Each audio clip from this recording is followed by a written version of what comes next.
Greetings from Tokyo, my dear friends. This is Daisuke, and how are you doing today?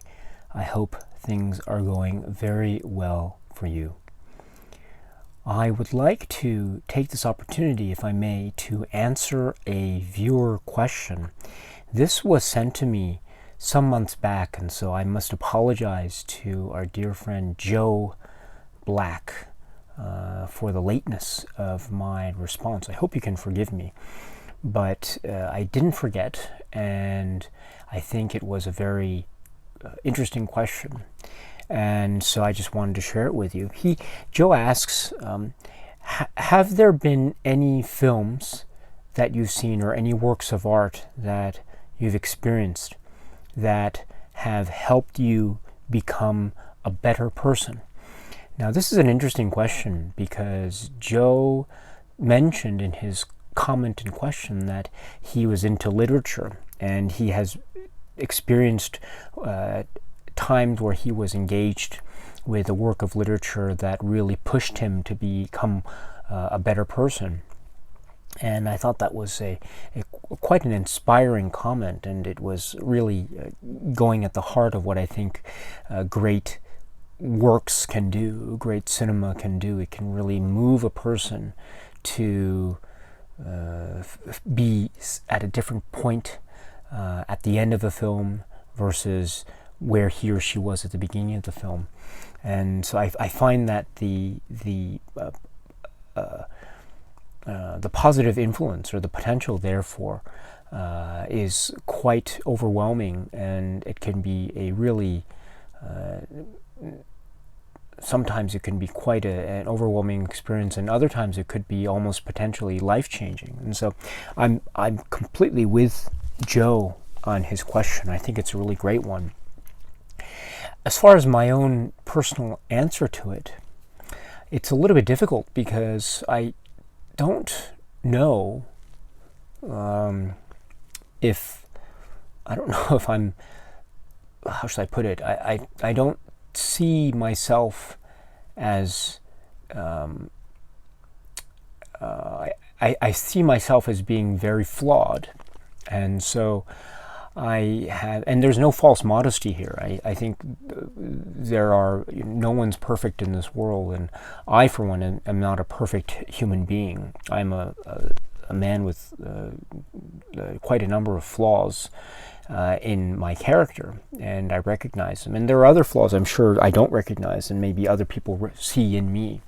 So I can see that, and I think this trying to improve, if I'm able to do so at all, is a sort of constant process, and I'm trying, and I don't know if I succeed every day.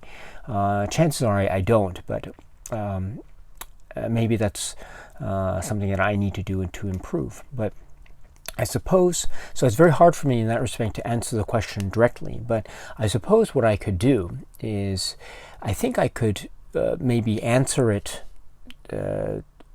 maybe somewhat obliquely or not quite directly, but I think it's still relevant, and I hope this is something that you don't mind in terms of my method of answering, which is this.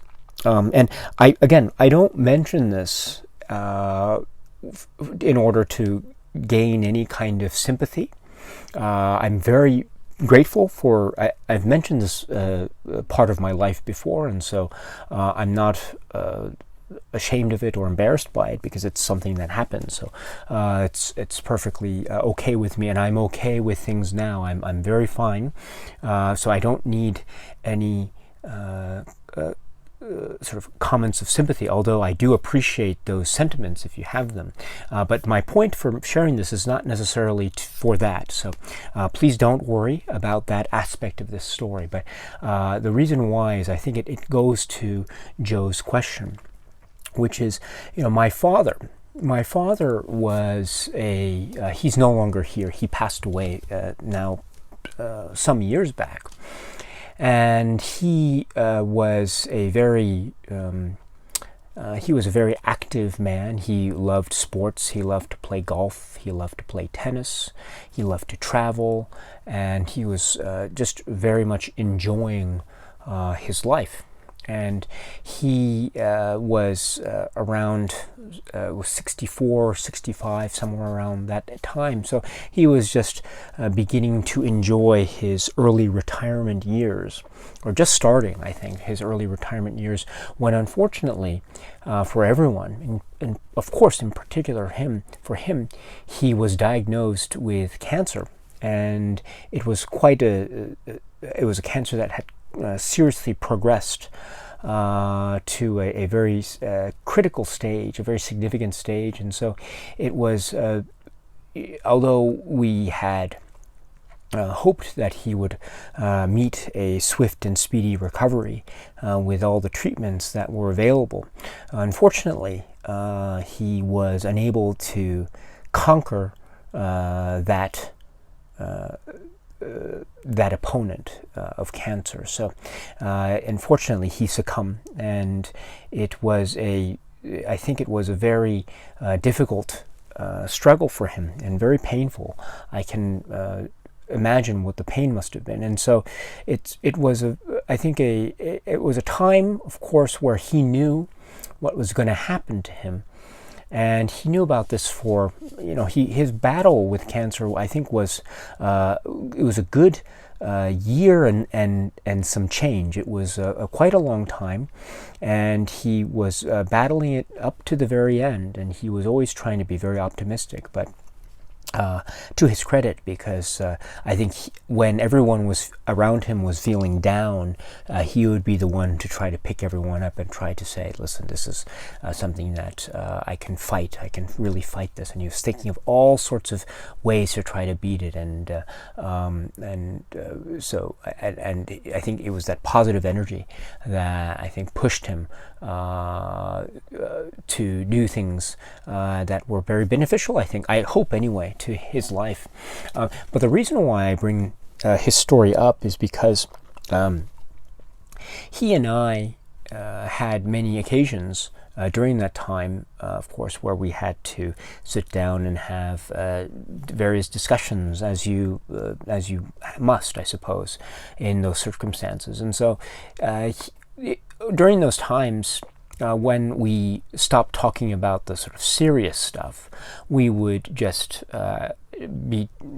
spend time together, and we would be talking about many things. And he knew of my love of cinema. He was also a cinema fan as well. He loved Japanese cinema. There are certain films that he really, really admired. And he had a pretty good collection of VHS tapes and laser discs and the like. So he was his collection was very good. And so quite excellent, in fact. But we had never really talked about cinema directly. We'd gone to films maybe as a family. My mother, my father, and we would go, because I was an only child, and we would go, when I was younger, we'd go to movies in nearby theaters almost every week, or maybe every other week, and it was such a fun time. But we never sat down and talked about or analyzed films or anything like that. And so that was that was something that I don't think I ever shared with him, so that was what made our sort of our discussions during the last year of his life, I think, very interesting. I remember one time he came to me, or we were sitting together, and unfortunately also by this time my mother had passed. So my father had kind of a double blow at that time. He had been diagnosed with this cancer that we realized at a certain stage was inoperable. And also he had lost his wife, my mother. And so that was a sort of a double blow. It was quite unfortunately also his mother, my grandmother, had also passed away around the same time. And so he lost a lot. And he was going through, I think, a very difficult time. And I think it was so difficult that I don't know if I was able to fully provide the support or sort of solace that I think he was looking for. And I don't know if anyone was able to do so, because it was, I think there are so many things that I think he was going through that I don't I don't think I'll ever really be able to comprehend or understand. But one of the things that he brought up when he and I were talking, just shooting the breeze, as it were, was he had mentioned to me that he had watched the film Ikiru. This is the Akira Kurosawa film with Takashi Shimura. It's in the Criterion Collection, and it's highly recommended. It's quite a harrowing modern day drama, contemporary drama. It's considered one of Kurosawa's most riveting works. So if you haven't seen it, I strongly suggest that you check it out. It's really quite harrowing and incredibly moving. The story of the protagonist in that film, Kanji Watanabe, who is played by Takashi Shimura, is not dissimilar from that of my own father, and I think he recognized this as well because of the diagnosis of cancer, and so or sort of an illness that was inoperable, and so. It was the question posed in the Kurosawa film was, what would you do if you were told you only had 6 months to live, or 3 months to live, or just a short period of time on this earth? What would you do? How would you spend that time? What would you be doing with yourself and your thoughts and your actions and your energies during that time? Knowing that your time on this earth was limited. He had never expressed to me before that he had ever seen that film, but he brought this up to me, and he said to me, I saw the film Akira, and I must admit it really moved me, and I just was stunned. I couldn't really believe it, and all I could do was to say, so what did you think of the film? And he said, my father, he said, I thought it was very difficult to watch, and I thought it was really tough. And I said, why do you think that? And he said, because I think it made me realize just how stupid I can be. And I said, what do you mean? And he said, my father said, it's like there's only so much time that one has, and so I don't want to be stupid and spend it in a way just feeling sorry for myself. And so I was really just stunned by that, and I said, I didn't quite know how to respond, because I was quite taken with that. And I think what I took away from that discussion was, I think my father looked at the film Ikiru, and for whatever reason he saw some, maybe not everything, but he saw some aspect of his own situation in the situation that was depicted in that film. And he was expressing to me that he saw it, and it was directly related to his own immediate experience. And he saw the film, and he said, it made him feel like he needed to think about how he was spending his time. And I thought that was really quite profound. Now, granted, I was in no place to tell him how he should spend his time. I was in no place to try to teach him about the interpretation of the film or anything like that. That was not my place at all. I don't think I have any expertise in that field anyway. But what I felt was that he had a kind of relationship with that film, or it maybe brought up something. I mean, I don't think it was the film that he carried with him forever. It wasn't the thing that he was thinking about every single day and night. I think it was a film that he saw, and it inspired something in him, and then that was it, because he wasn't a really great film fan and stuff, so he wasn't watching films constantly. But I think what it was two things. It was his way, my father's way of trying to tell me that he felt a connection with the film Ikiru, and the connection was such that I think it was him trying to feel or trying to think in a different way, and trying to, because I think what he was trying to say was, even in one's thinking, one is spending time. And if one thinks about certain thoughts in a way that takes away from your overall experience, I think that is a waste of time. At least that's what I think my father was saying, that's what he meant when he said, it made me feel really stupid. So, and I think the other reason why my father brought it up, I mean, I'm only speculating here, but I think the other reason why my father brought it up was because I think he knew that I was really into Akira Kurosawa films. And I think he brought it up because I think he knew perhaps that it was one way for him and me to connect. Because I must admit, while I think we had a relationship, my father and I, with a lot of ups and downs, unfortunately, and perhaps more downs than I would like to admit.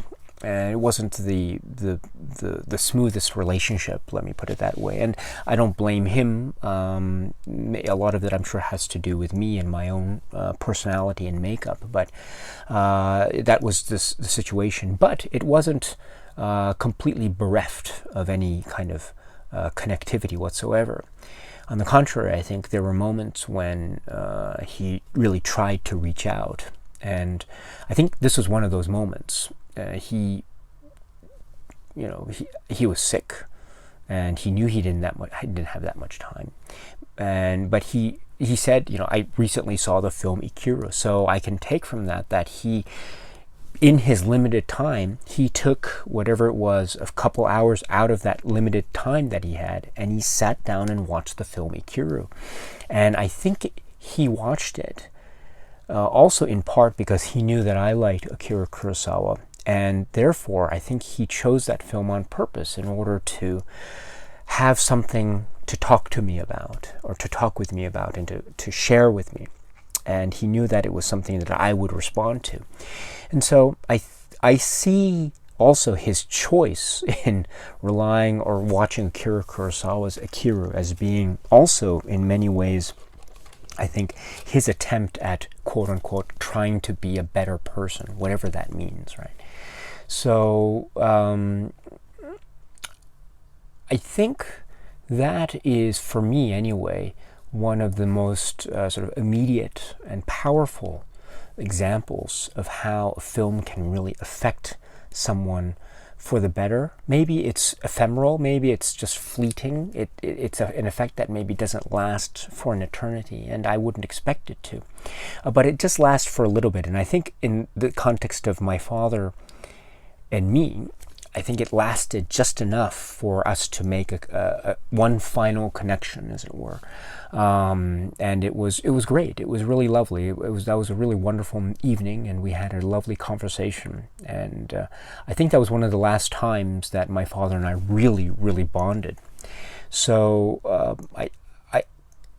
So I want to say, in response to Joe's great question, like, how does the engagement of art make one feel like one wants to be a better person? I think it's this. I'll rely upon this story about my father. But I think it has something to do with a direct experience. It doesn't have to, but I think in the context of my father, it had to do with a direct experience, something that he saw in the film connected with something that was actually happening in his life. And also, it was coincidental because it was also a film that he knew that I liked. And so I think that was a 1-2 punch, as it were, in terms of him trying to reach out and also him trying to figure out something in his own state as to trying how to spend his time. So I think that is an example, a very powerful example for me, not for me directly, but again, someone very close to me, how he engaged with the work of art, and I think it somehow changed him. I want to say for the better, and I think he I mean, he's not here, but I think if he were here, I think he would say the same thing. And again, it was only for a moment or two, because, as I say, he wasn't watching the film constantly, and I'm sure it wasn't the forefront of his mind 24 hours a day, because he had a lot of other things that he was thinking about. But it was just enough for him and me to connect that one final time. And so I really think that that's an example of the power of cinema. I mean, it doesn't have to be forever. It doesn't have to be long-lasting, but it can be just enough to make a small little change that can go, that can have ramifications that can last for many a year to come. And I think this is a particular memory that I don't think I will forget ever. And so, yeah, I think it's again a little glimmer of something of watching a film that had long-lasting effects, and it's something that I still recall even now. And so I think that's how I would answer the really great question from Joe. I apologize for going into any personal details. I hope it doesn't make you feel uncomfortable. There's no need to send any messages of condolence or anything. This is some time back now, so I'm over. I don't want to say I'm over it. That's probably a very cold way of putting it. But my point is, I'm perfectly fine now. So, thank you very much for that. And I don't bring this up to try to get you to feel sorry for me or anything like that, but it's just I bring it up because I really think that this is in many ways, for me anyway, a really perfect way to answer Joe's question. So thank you very much for the great question, and I would extend the question to you. Again, you don't have to give personal details, but and maybe each person has his or her own take, but how has engaging in cinema helped you to try to be a better person? I think that's a really great question to ask. And so if you have any thoughts or comments about that, I would love to hear what they are. And if you are so inclined, if you're comfortable doing so, please feel free to share in the comment section below. I think it would be really lovely to read. And it would be, if you are interested, of course. So, with that, my friends, I hope you are well, and I hope you are just enjoying yourself, and you are having a great time with your family and friends. And until we meet again, please be happy and healthy, and please, please, please, please, please keep on watching a lot of great, great movies. My dear friends, until we meet again, cheers.